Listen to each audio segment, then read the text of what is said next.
चक्कर में नहीं फंसूंगा। 10 में से 11वां दिन जैसे आया, 12वां दिन आया, कौन आ गए? गुड्डा गुड्डी, चाचा चाची, नाना नानी, पापा पापी सब आ गए हैं? खिलौना आ गया है। और जैसे ये सारी चीजें आई वो बच्चा भूल ही गया और क्या करने लगा? माता के घर में तूने भक्ति कबूला, अब बाहर आके तूने माया में फूला, बाहर आके तूने माया में फूला। माता के गर्भ में तो हमने भक्ति कबूल लिया, लेकिन बाहर माया में फंस गया। क्या किया? दुनिया के झमेलों में फंस कर हम असली ठिकाना भूल गए। हम असली ठिकाना भूल गए।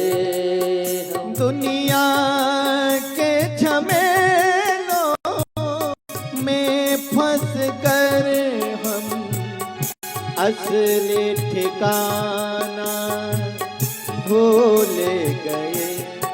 जो वादा करके आए थे, जो वादा करके आए थे, वह फर्ज निभाना भूल गए।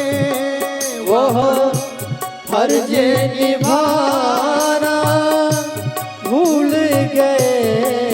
वह फर्ज निभाना भूल गए। वह फर्ज निभाना भूल गए।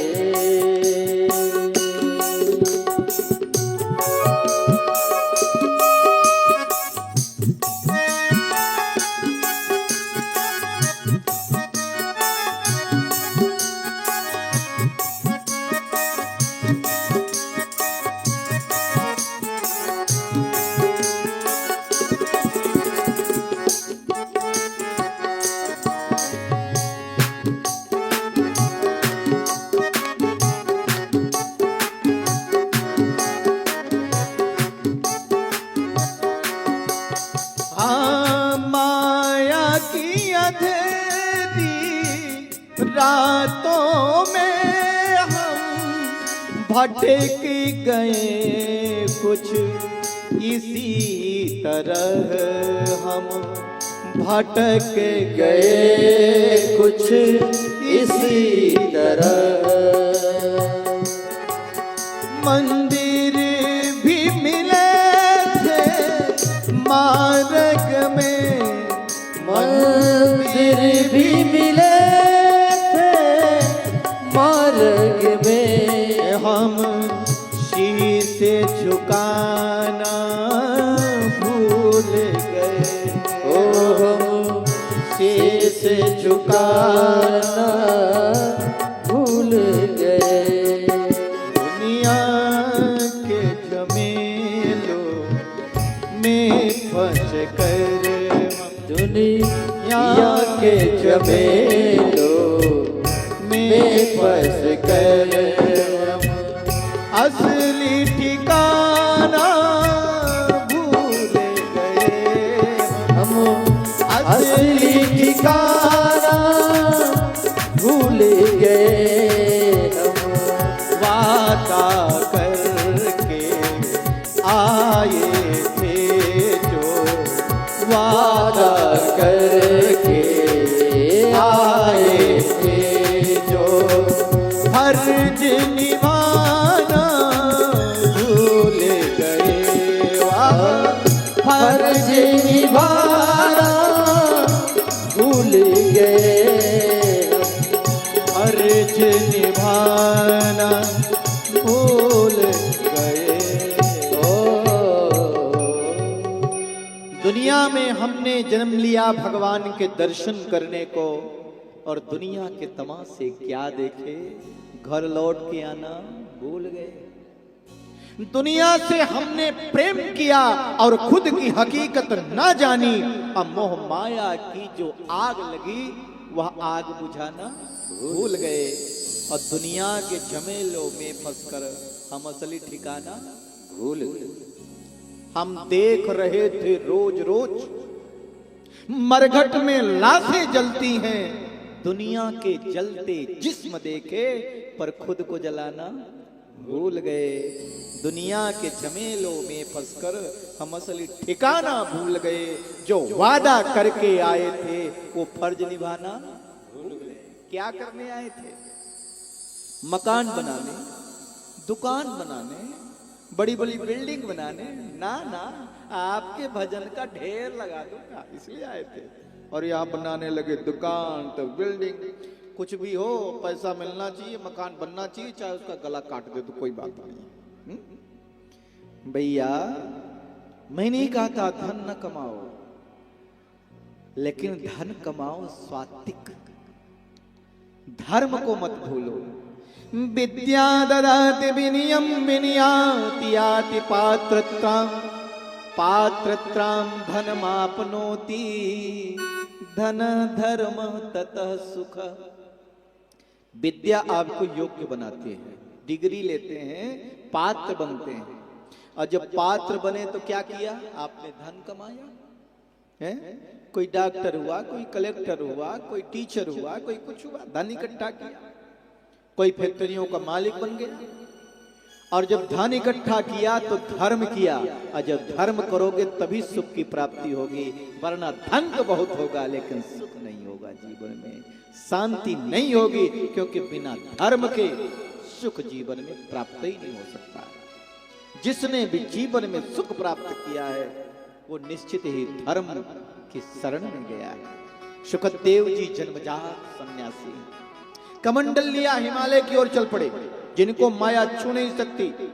तो व्यास जी कातर हो गए, उनके पुत्र हैं सुखदेव, दौड़ पड़े और कहने लगे पुत्र जरा माँ के स्तन का पान तो करने किए जा, दूध तो पी ले।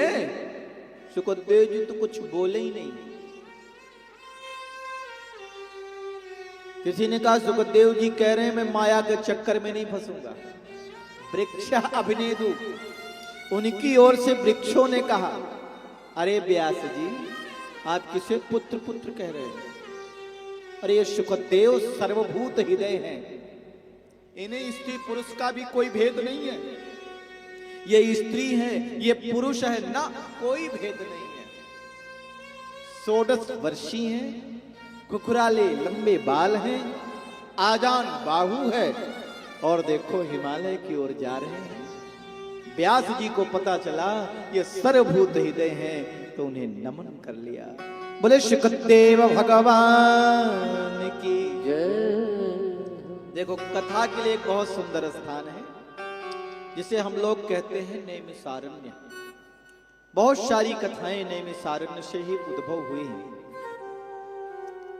हम लोग सत्यनारायण भगवान की भी कथा सुने तो क्या कहते? एकदा नैमिषारण्य, एक बार नैमिषारण्य में है। ये नैमिषारण्य में ही कथाएं क्यों शुरू होती हैं? तो ये एक बार सारे संत ब्रह्मा जी के पास पहुंचे और बोले प्रभु इस धरती पर सब जगह घूमे, लेकिन ऐसी कोई स्थान नहीं मिला जहां बैठ करके भगवान की सत्कथा सुने, सत्संग करें। कोई स्थान बताइए जहां शांति से कथा को सुन सकें। ब्रह्मा जी ने एक चक्र छोड़ा। अब कहा जिस निमिष जिस क्षण ये चक्र जहां रुक जाए वही है इस कथा श्रवण करने का दिव्य स्थान। और क्षण उसकी निमिष जाकर के उस निमिष माने उस क्षण वहां रुक गया और नाम हो गया नैमिषारण्य। और देखो वहां कथाएं चल रही, आज भी चल रही है, अखंड कथा चल रही है। और सुनिए, लाख लाख वर्ष की लोगों की उम्र है, 10-10 लाख वर्ष की। आप कहेंगे हमने तो कभी देखा ही नहीं। वो सूक्ष्म दृष्टि से, इस दृष्टि से, प्रत्यक्ष दृष्टि से दिख नहीं सकते। उनके लिए तो सूक्ष्म दृष्टि चाहिए, दिव्य दृष्टि चाहिए। जैसे भगवान ने वेद व्यास जी ने संजय जी को दिव्य दृष्टि प्रदान की नहीं, और पूरा महाभारत जो है संजय जी ने धृतराष्ट्र जी को बताया कि देखो युद्ध क्षेत्र में, कुरुक्षेत्र में क्या हो रहा है, ये हो रहा है।